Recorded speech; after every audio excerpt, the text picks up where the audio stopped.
Wow, I've been so busy focusing on the Fed and Fed Day yesterday and the lead up to that over the earlier this week. I just now got a chance to finally sit down and watch Tucker's segment discussing, the obvious connection between the FBI and the January 6th riots. What he said was stuff that was, not a surprise to me or anyone who's been who would subscribe to this channel, I'm sure. But it was great to see Tucker bring up the topic of how the war on terror in this country, which began after 9/11, has now thoroughly metamorphosized. I hope that's correct English. Excuse me. Into a domestic war on terror. It's no longer a war on terror groups like Al Qaeda. It is now a war on American dissidents, people who would dare question the legitimacy or the wisdom of the state. And in the case of January 6th, that meant the FBI infiltrating I guess what you would call the Stop the Steal movement, or probably the Q world, which, frankly,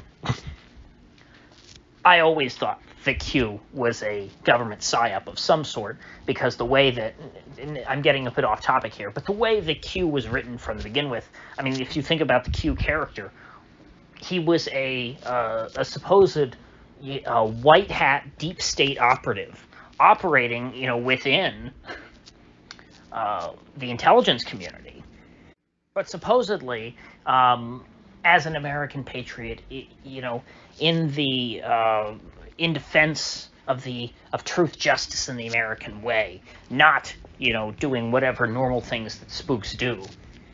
And so in that way, it almost glorified the deep state, the whole Q psyop. But that's a deeper topic for another day. But getting back to what Tucker said, what he brought up to his audience is the near indisputable fact that the January 6th riot was not only had participants in it who were FBI agents, but in fact was encouraged, planned, and led largely by the FBI. Now, I'm sure not exclusively. I'm sure you could find plenty of people who said, hey, let's go to the Capitol and protest on January the 6th when they're doing the whole, the certification of the electors. After all, Trump himself gave a speech on that day in Washington. So, I mean, there were people who wanted to go to the Capitol who were not, who were not being led by FBI agents. But particularly in the, I believe he was citing an article in Revolver News, which I guess I'll try and find that and link to it if I can.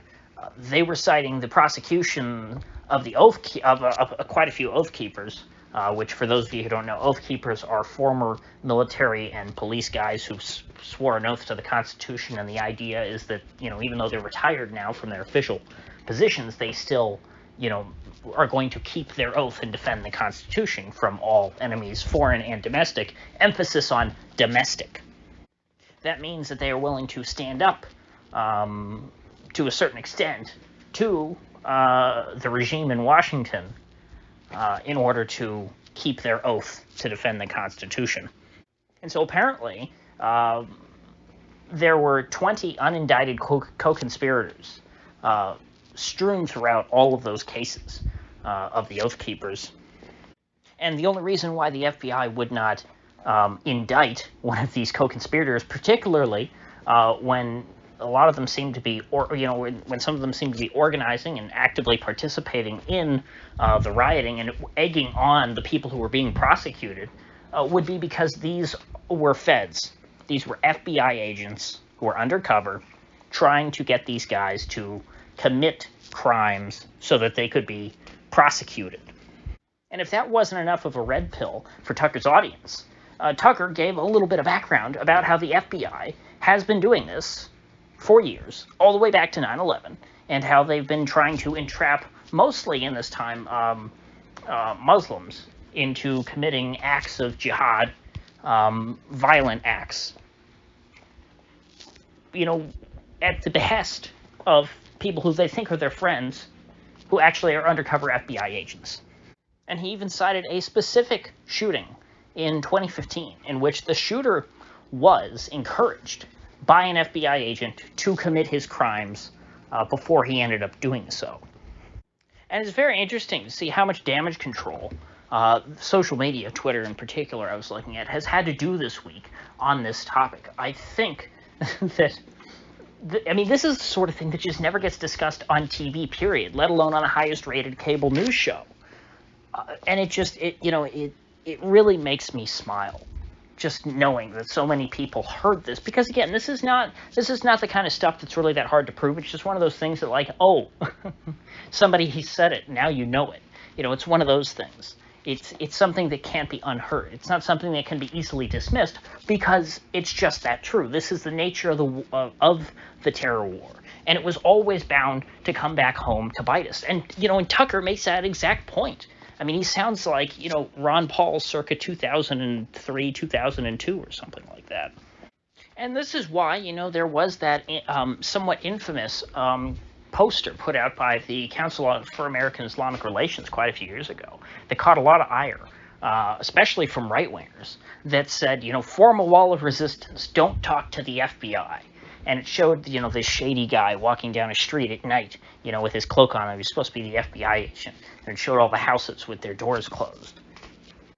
And you know what? The Muzzies really went through this before, the people who are going through it now, the domestic dissidents. Although it was always intended, really, to go after right-wingers. Remember, the Patriot Act was written, not directly by Joe Biden, but it was Joe Biden's baby.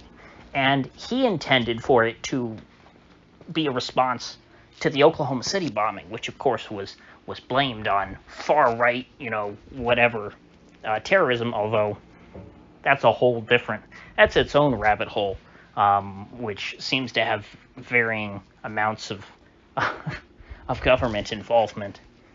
But I'm not enough of an expert on the Oklahoma City bombing to really get into that. But, that's, look into that. I think... Gosh, who is it?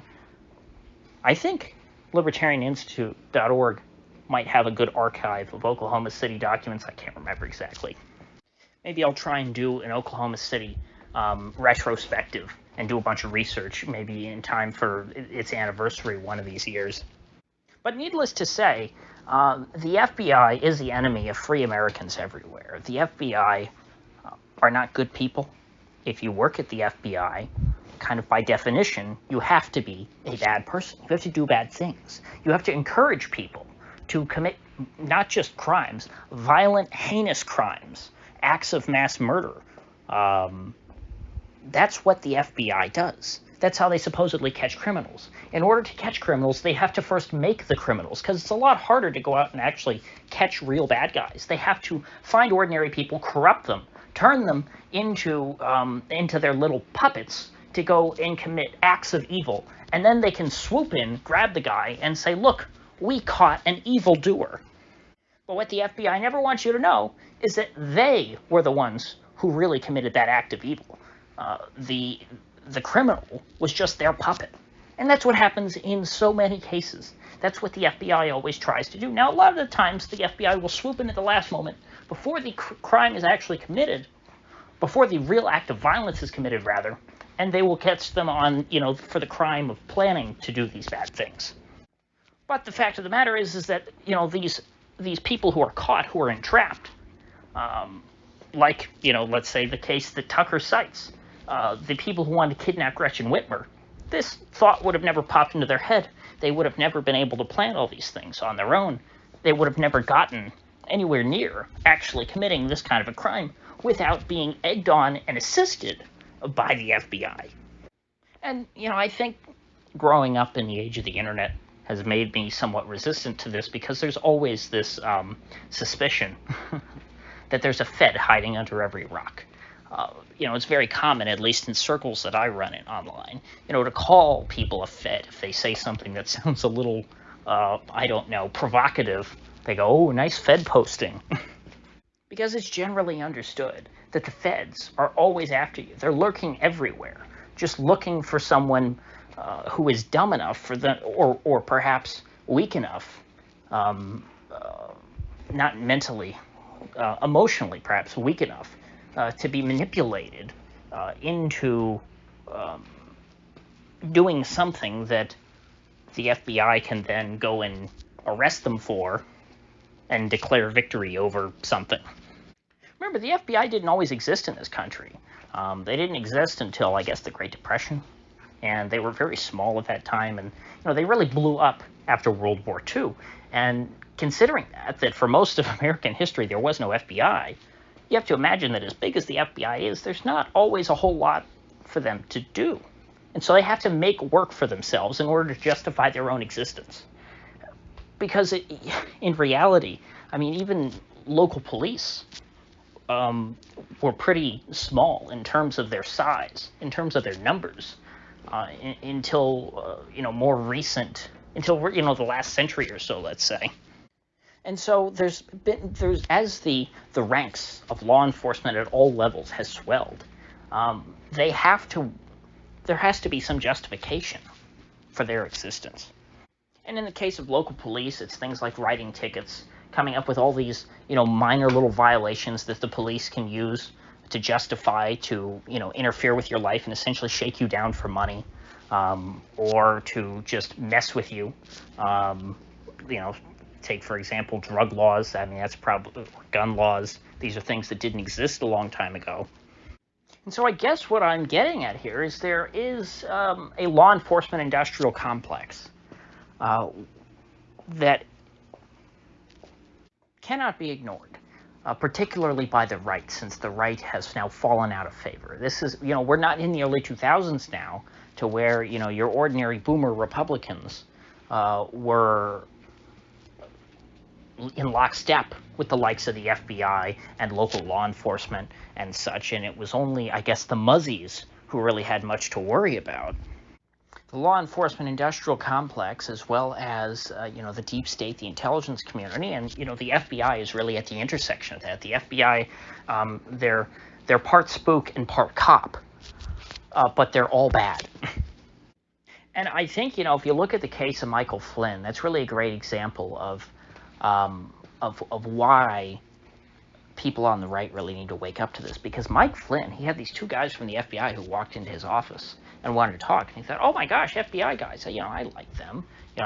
Mike Flynn was a lieutenant general, or I think, or brigadier general, or maybe he was a full general. I can't remember. Lieutenant general's not a rank. I'm sorry, but I think he was. I think he was like right below the rank of a general or something.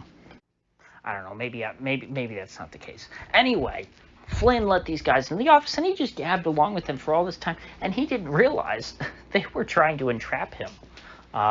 It never even occurred to him.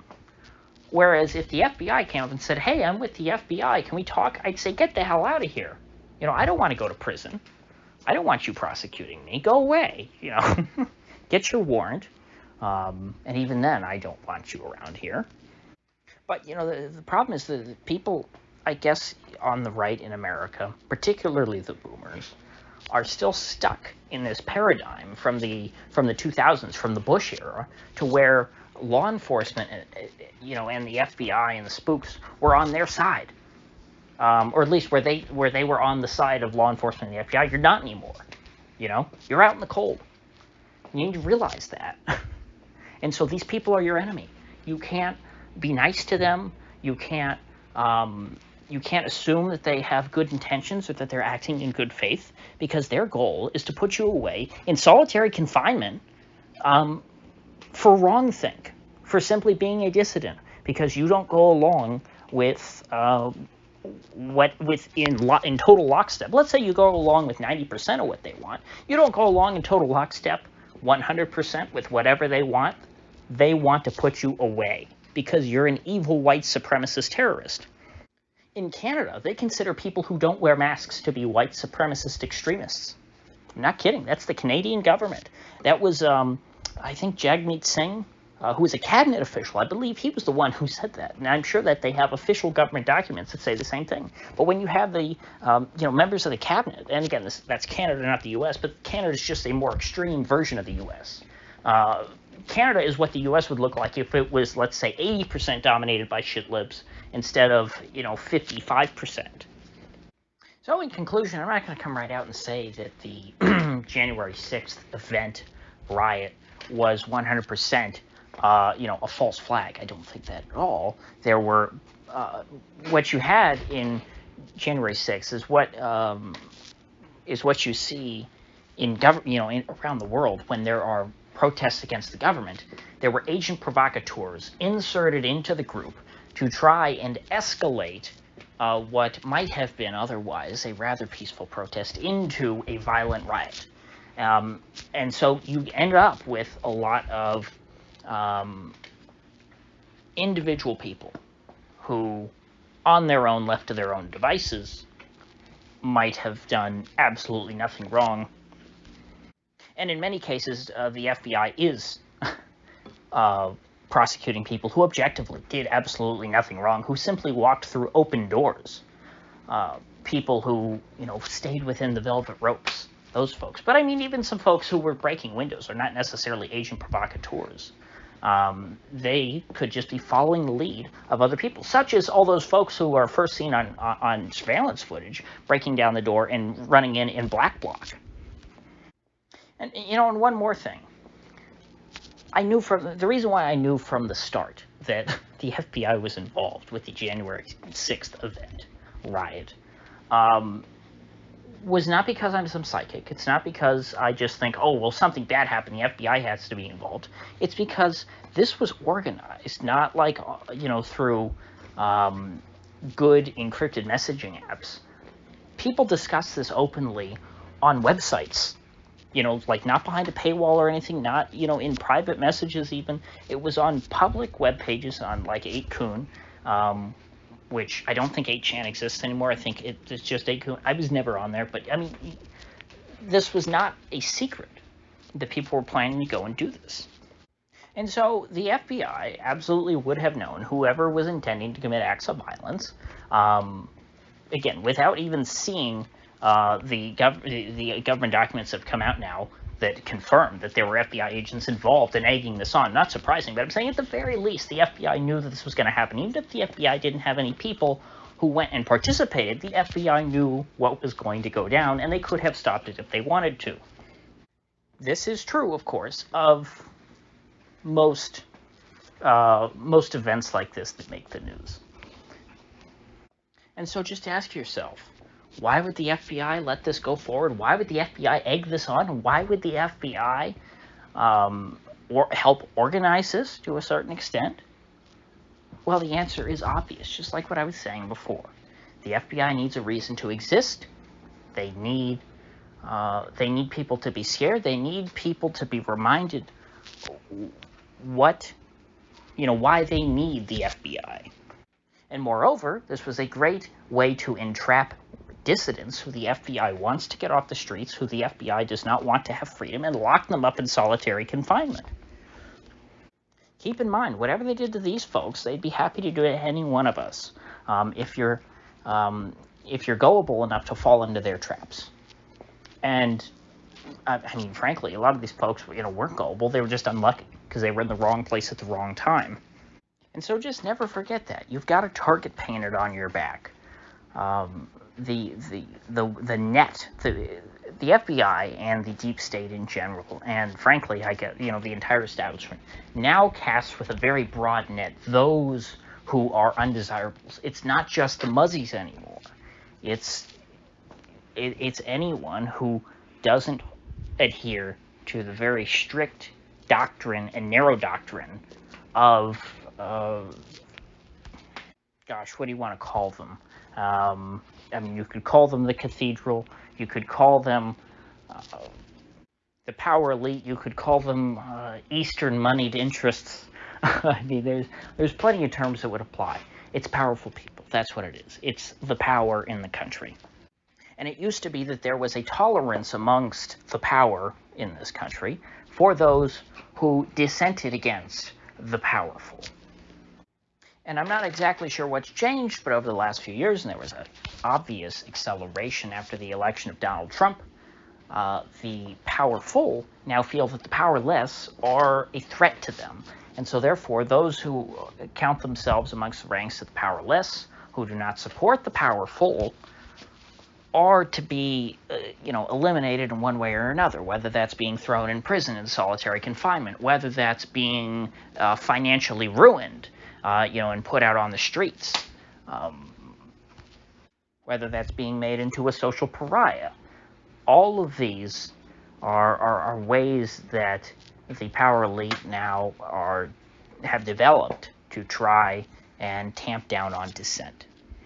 And the tip of the spear, the people who are going to do the most damage to the powerless, other than the Federal Reserve, of course, but they have a softer way of harming people. They harm people financially.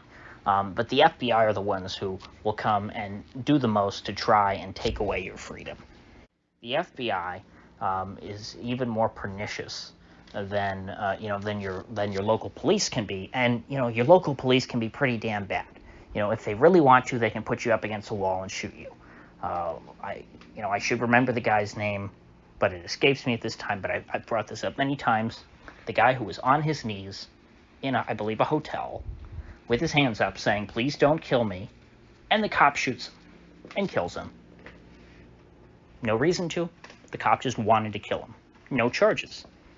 And I look at a guy like that, and I look at that institution, and I say, you know what? The FBI is even worse than that. So be careful. Don't fall for feds. Keep your head down. Although, there's a trade-off there. If you go off and you live in a cave by yourself forever, and you don't interact with other people, sure, there's a much smaller chance then that you will become the target of the FBI, that you will be ensnared in some FBI scheme.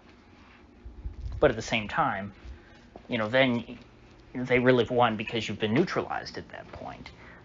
You have done nothing to change the current situation or to challenge them. Even, if you just have those thoughts in your head and you just live in a cave,